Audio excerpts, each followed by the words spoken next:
Everybody, it's Dana. At least I think I'm live. Yep. I wanted to have a little discussion about a couple of experiences that I've had in the last several days with people. One in particular was a dog that basically quit eating, and the owner got really concerned about that, and likely you would as well. We should be. He just refused to eat, and what he had been eating previously started to upset his stomach. And so she, of course, went to the vet, and initially they said there was nothing wrong, right? And so what did they want to do? Standard MO of a chicken bland diet kind of thing, and antibiotics or steroids or whatever is the common go-to, right? I don't think this dog in this case got any particular medication, but it's not uncommon to sort of fling stuff at a problem we don't understand what's going on. So I was contacted because they are feeders of Volhard and asked about some options. And long story short, you know me, or if you don't, you're going to figure it out. I ask a whole bunch of other questions before I tend to give an opinion or offer any possible suggestions as to what might happen or what might need to happen. And it turns out that this dog had been on a 3-week round of a very heavy duty antibiotic. So almost 21 days of a very heavy duty antibiotic. And the reason for that turns out to have been that there had been some unwell conditions in this dog for a very long time. And changing the food quite some time ago, made a tremendous amount of improvement, but there was never really a complete resolution, if that makes sense. There's something not quite healthy about the dog. And this is one reason I ask people to stay in touch with me. Not that I can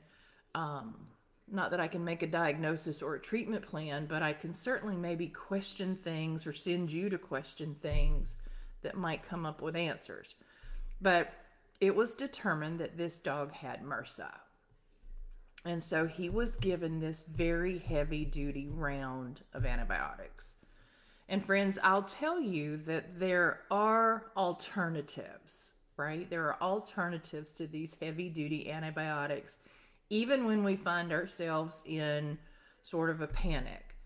And it is hard if you are not confident in what's possible with essential oils and homeopathy and natural approaches.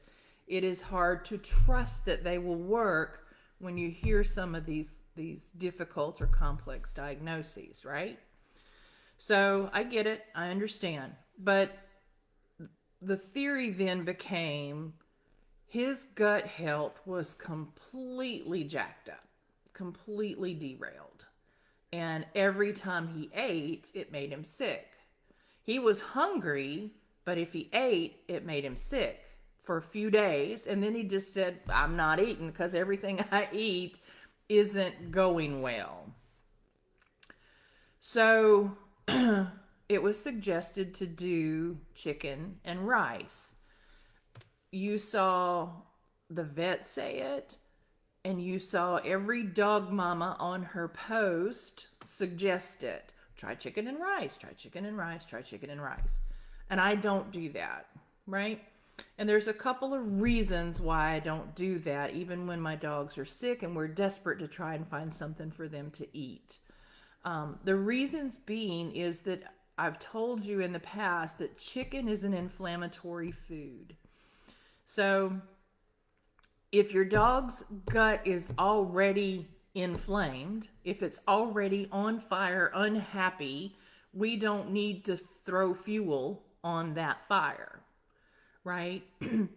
We know that chicken can be a good protein source in general, but not if we're already inflamed, right?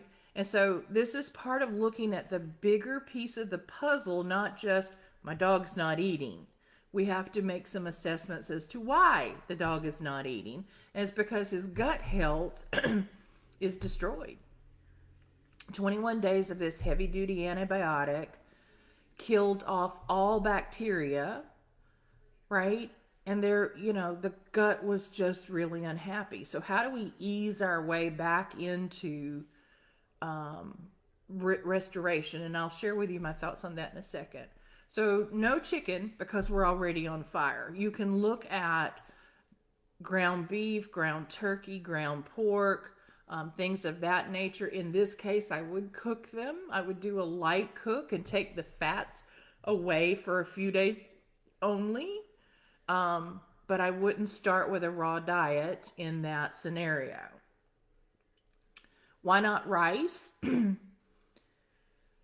Rice is extremely high in carbohydrates. And so what happens is most people use a lot of rice and a fair amount of chicken. And we put in a ton of carbohydrate into the belly, right? And what happens when we do that, the pancreas has to gear itself up to process all those carbohydrates. So carbohydrates can create a pancreatic flare just like fats could. So I don't suggest that we throw a ton of carbohydrates into the digestive system and force it to work harder to digest what we just put in there than is necessary. Carbohydrates are also creating some inflammation. While it does offer us some vitamins and minerals, it's not enough to be considered nutrient rich. It might offer a little bit of fiber, which we do need fiber when we're restarting that gut health in the digestive system so that things don't get clogged up when we start putting food back in there. But it's just not necessarily the best choice to get nutrient into the body.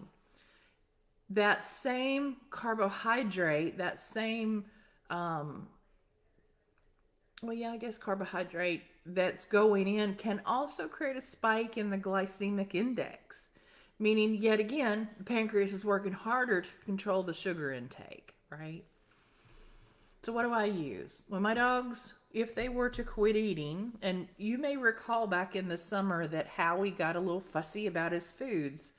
So I will go to bone broth. We need to keep the dogs hydrated. They can go for days without eating. And often fasting is a very good thing to help the gut health heal. Sometimes it does not need food to give it a chance to heal a little bit before we start putting food back in. That's incredibly difficult for pet parents, for dog mamas to go, my dog isn't eating, I need him to eat. I had a client last weekend, not this past one, but 2 weekends ago, call me and said, my dog's not eating, and it turned out he had missed one meal. One meal. I'm like, oh my goodness. So sometimes our dogs will choose to self-fast because they know putting something else in there is not going to feel good. So fasting is not a bad thing. They do have to take in water. Your dog can go for days without food, but needs water every day. It's the most that we would want them to not have hydration is a day or two, right? So when I'm trying to sort of restart things, I'll start with bone broth, which is incredibly nutrient rich. Now, you can make, in most cases, bone broth at home easily.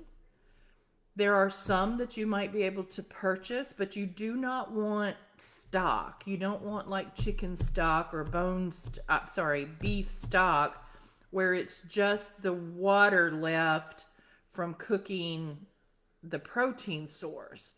What we're after is cooking down those bones so much, the bone so much that all that bone marrow and the collagen and all the things that are in those bone and in the cartilage around them are released into this water.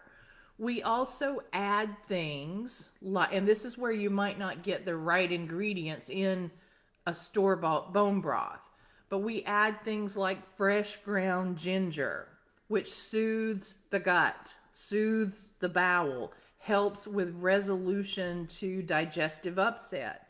So think about all those times somebody said, drink a ginger ale, eat a ginger snap cookie, take in some ginger. It's the same principle. Kale adds vitamin B, A, C, K, and iron. Celery is very draining to the systems of the body. So think the lymphatic systems and getting some drainage going. It also adds vitamin C. Shiitake mushrooms are great to put in there. They are helpful to support fighting cancer in our animals. Carrots are very good for the eyes. They add beta carotene, and they're also good for liver health, which is important when we're trying to restart that digestive system, right? Parsley is said to be a blood tonic and also high in vitamin C. So nutrient rich, helping the blood circulate, do its job better, carry nutrients through to all the right places. When we do this preparation, we put all those ingredients in, like a crock pot, for example. We put our bones in there, and you can go to the butcher and grab big marrow bones. You can get cartilage joints that have the cartilage attached to them still, so that'll release.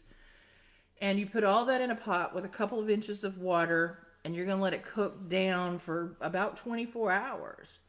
But you also need to add something acidic like apple cider vinegar, like raw apple cider vinegar. And that helps get into those bones and have it release out the vitamins and minerals that are in there. So many dogs, when you offer this, even when they look like they're not eating, will drink this, right? And the nutrient going in to help them keep that nutrient-rich element will eventually help them feel better as well. And so even with Howie, who did not have a disease other than he's old, and started to, for whatever reason, had a little round of digestive upset this past summer, this was something he could tolerate. So that's where I start, trying to keep him hydrated and keep some nutrition going in. I'll take a minute and say bone broth is not a balanced meal, right? This is not something that you would do for an extended period of time. It is just sort of that we need to keep them hydrated. We need to get some nutrition in them if we can, and then begin over a couple of days later to start to introduce real foods again. If you're doing this, my suggestion is, if your dog is already fasted, already showing you digestive upset, already sort of off the rails, and you're rebuilding gut health, your best options would be to move to a whole food, fresh diet. Whether that is something like the fresh proteins and the mix of Volhard, or you're preparing a meal at home, you have an opportunity to really help heal your dog's gut. And it's not going to happen quickly. This particular dog, in my opinion, is going to need digestive enzymes and probiotics for a very long time. It's been shown that it can take, and I've heard anywhere between 8 and 18 months, depending on who you ask, to rebuild gut health. It does not happen overnight.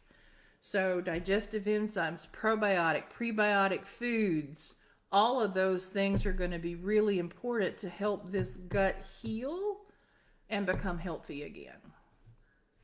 All right. So next time you see somebody who's saying, hey, my dog's not eating, or we just got out of surgery, or whatever it may be, and everybody's suggesting chicken and rice, or even you might be suggesting chicken and rice, reconsider that. Consider that there are some other options to begin to move your way forward. And then we can certainly talk about options of what foods to introduce next. But bone broth's a good way to maybe keep them hydrated, get some nutrient in, even when the dog is choosing to self-fast because they just don't feel good. Okay? Let me know if you have any questions about that.